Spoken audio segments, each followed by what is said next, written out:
Boys to men, like the band says it, men's to boys. I think this topic kind of give you guys a pretty understanding already. Let's move on. Now, I don't know what made me wanted to do this video, but after I did my lectures and tutorials, I started to begin to realize the human development stages as we're based on the Western model. So I'll just talk about what my friends experienced in the past and my little experience in this area as well. So we'll talk about before. Now, before we talk about those who are before or not even in relationship or try not to be, or or trying to get in the relationship, they'll tend to they talk, they secure a number, and they go for dates and dates and dates, and obviously they try to behave something that they weren't, try to be a lot more presentative, more attracted to the opposite sex, which is totally fine. I guess the animal world does the same thing as well. Animals has to dance around or circle around the females, or they fight for their male opponents, just to fight for the girls and everything. But in today's world, you don't get to see that, but you kind of see the similarity in today's world for seeing like cheating, things like that. Do male fight for another male opponents and see what's going on. But there's consequences in today's world, so we don't use that sort of brutality method because it costs us a criminal offense. So let's go to after. Now, when you reach to after this stage, it's funny how you reach to this stage. When you're in a relationship,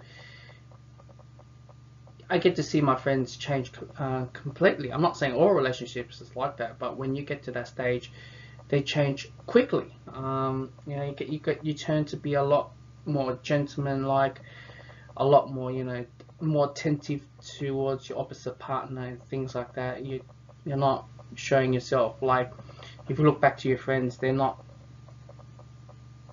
before dating and after dating, you don't recognize the person. They've changed completely. They don't talk to the groups and friends and keep a distance away. And let's go to the next one. Now, this part bothers me the most because now you're in a relationship and you start to show your true color of yourself. Whether try to be a bit laid back, you're ready to win, your drill, and it's up to the opposite sex whether they like it or not. It can be playing games or computer, or be immature, childish, or things like that. And I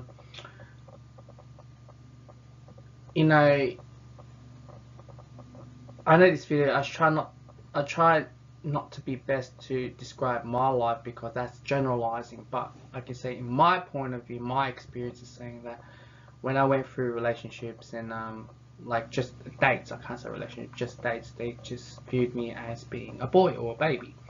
So but what I've seen past of my friends who gone to that stage, like when I mentioned before, and they chase after the girl, they try to succeed, and after they got in a relationship, but now they kind of settle down to show the true colors, and that is the part that I don't quite understand. Showing your true colors is whether the opposite sex will like it or not. Whether you just be you're true to yourself, and the opposite sex will think differently or not liking the way you guys. What I'm trying to say is that in before stage you try your best, do whatever you can, and when you're at the after stage, you try to maintain what you need to do. Just pretty much what I'm trying to say, the analogy of fake it till you make it. So, but when things settle down really down, like honeymoon phase and everything, and you start to show your true color, that's when things, it's up to the opposite sex whether they like it or not. But from that outcome, that's the area that I kind of need to look down and see from a theory perspective and my intake on the theory. So before I moved to the theory, I had a quick conversation with one of the friends. He's in his late 30s, or probably early mid 30s. Mid 30s. I'm married to my age, 28. and she's coming from a very, very high socioeconomic background, has a master's degree, like very, very high educated, and in her peers, they struggle to find a potential partner. Now, the friend that I know, he's not a high socioeconomic, but he knows how to do business and do take risk and buy investments. Now, I'm not sure how they met down the track, but somehow they match. But we'll talk about in her peers. Her peers are after a guy, first off, is moving out of parents' house, being independent, decent job, funny, good looking, knows to live the life. Now, this kind of reminds me of first thing that, when my mate said to me, first thing came to my mind is my mentor. My mentor has all that. And a lot of, because he was working, he's still working in the corporate world, but working in the corporate world, a lot of girls would chase after him because he was dependent, funny, decent job, good looking, knows how to live the life. And I started to say to myself, like, the first thing I said to him is that, aren't your missus friends are after like a dentist or lawyer or comparison high socioeconomic background? And he's been telling me, well, her friends are not. They just want this type of person. So nothing wrong with that. I'm not saying it's good or bad. I'm pretty sure guys will look in at different trades. More of the, the first immediate attraction will probably look at the physical side, and as well to get to know each other and things like that. But also when you go through this to that, it's just to be that particular person moving out of the parents' house. Like, I know it's not cool to live in the parents, even if you're late 20s or mid 20s or 30s, but it's a struggle, just to have your own condo or you have your own homing, and it's just tough to be in this stage. It's just unaffordable. But just to tick all these boxes, it's there is out there, but it's hard to nail all those boxes. Decent job, funny, good looking. It's just hard. It's just very, very difficult. Basically, what they're trying to say is potential partner or a marriage partner is they have this sort of stages. So first thing I came up is sorry, I know you can't see towards the end, but that's another stages. So this is pretty much what's our Western human development. We have to go through all these stages, and it strongly emphasized towards with the childhood and the adolescence, adulthood as well. We're young adult. Apparently to 40s we still consider as young adults for some reason. So yeah, and this kind of questioned me in today's world because we can dress up. Like, I'm 28 and people still shocked that, oh my gosh, you're 28. I thought you're like 20 or 18.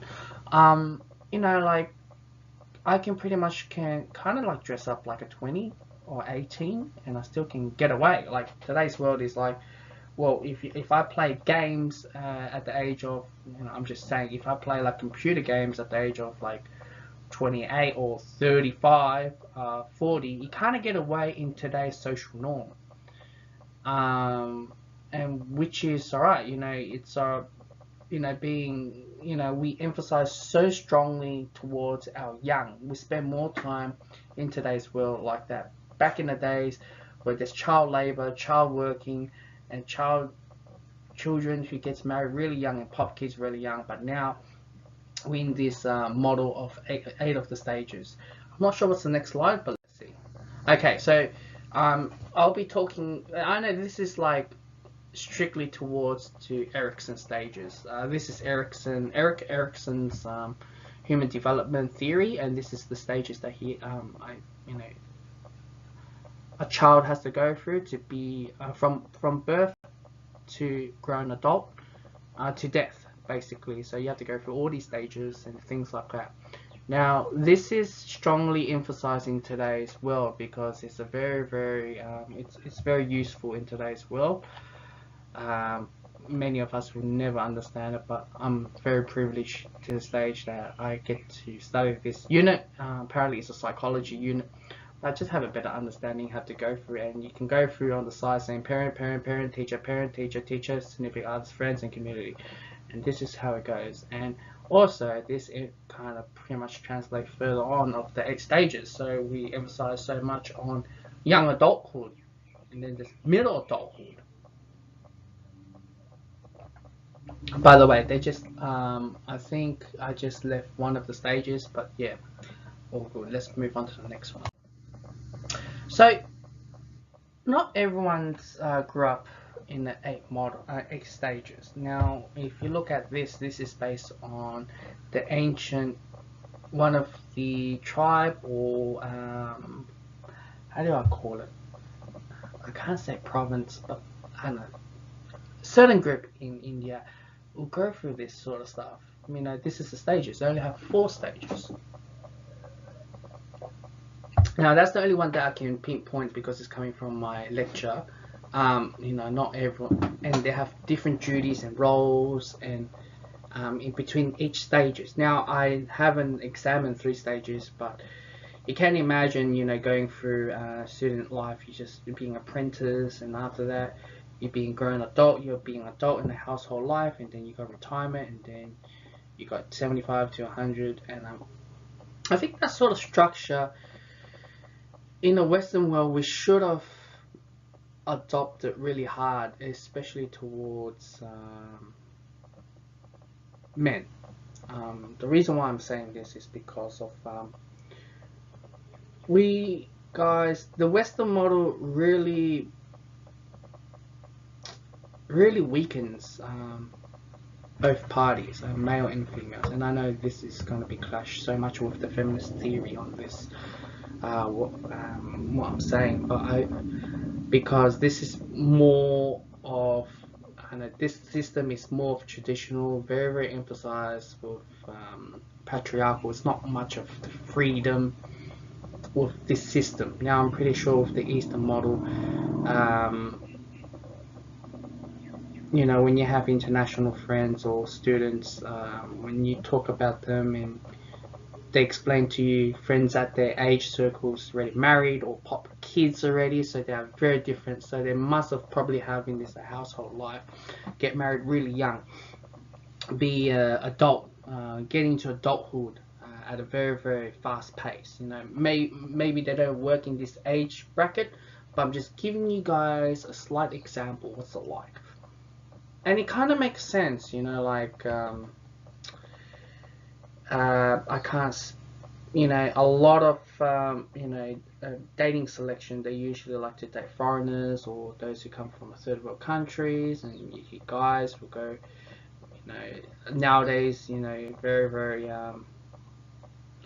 interracial relationship, and you know, they find it can be successful, can be not, but our driven in attraction is always towards with the foreign selection, and they build on a very different base. Now they may not, I'm not saying all of them, but you know, like those who's coming from Western Europe, depending on East or West.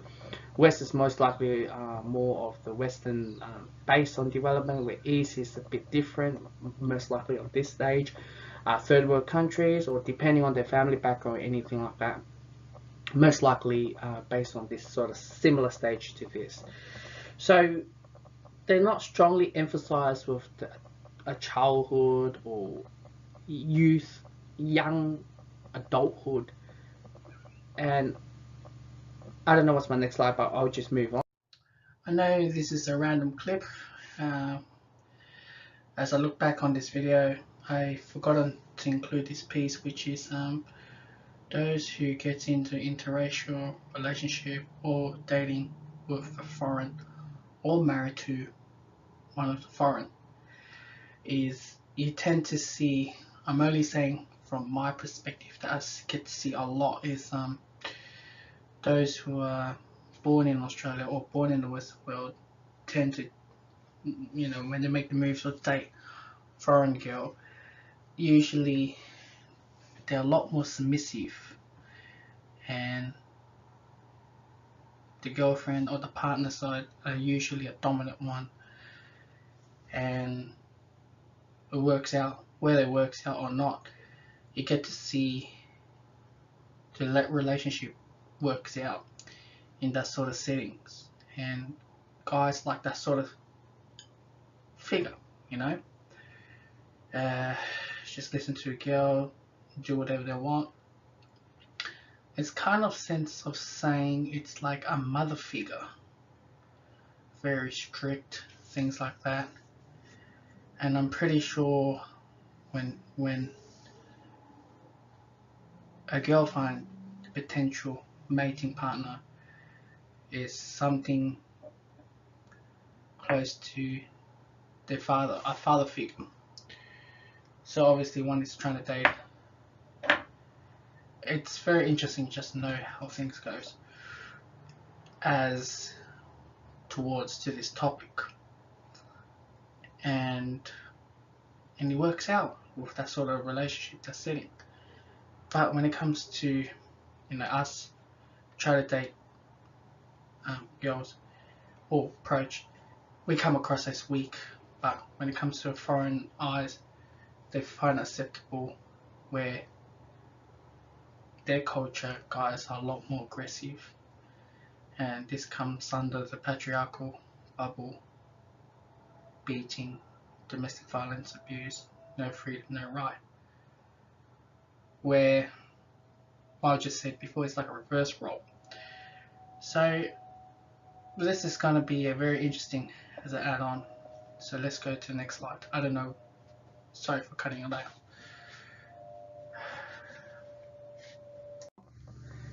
Okay, I know this. I'll kind of talk about this later on. Alright, I'll talk about this and then I'll draw everything together. So, like I said, this was like the most biggest question mark when it came to our studyings, because of this is actual stages. Now, I'm not making this up. It's oral stage, anal stage, genital stage, like all this stuff, libidos, and we had to learn about this. And we try to put it in today's, when a child has gone through these stages, or what's they've been going through during the time, what's the trauma or what's the abuse they're going through, each of the ages placed on these stages.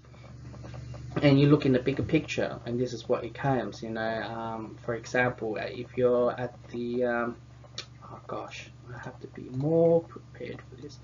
If you're at this stage, usually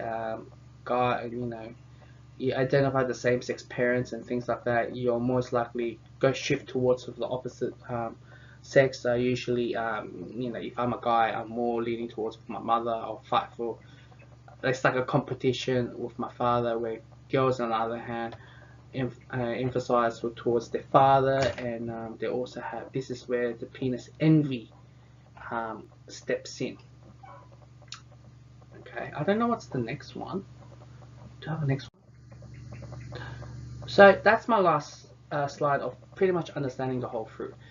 What I didn't talk about, the genital stage, is all about, like, obviously it emphasizes with our genital, but what is going wrong during that time. And we are surrounded by very, very hypersexualized media product that encourage this sort of stuff, and as well. So what I'm trying to say with this whole video is that the Western model, it's great, you have freedom and everything, but also, as I mentioned to you guys before, how my friends in the past will act differently towards, in a relationship. Like, you completely don't recognize your friend, basically what I'm trying to say. They try to be very different, and as well with the when they show the true color, the true side, then the opposite side doesn't really like it. And that is very frustrating, because if you're showing your true color, your inner self, maybe your inner boy, or I don't know who you are, and then when you try to, because study has shown that girls matured earlier than guys, and that's a fact there, right? So I'm not saying all guys. I believe that to be guys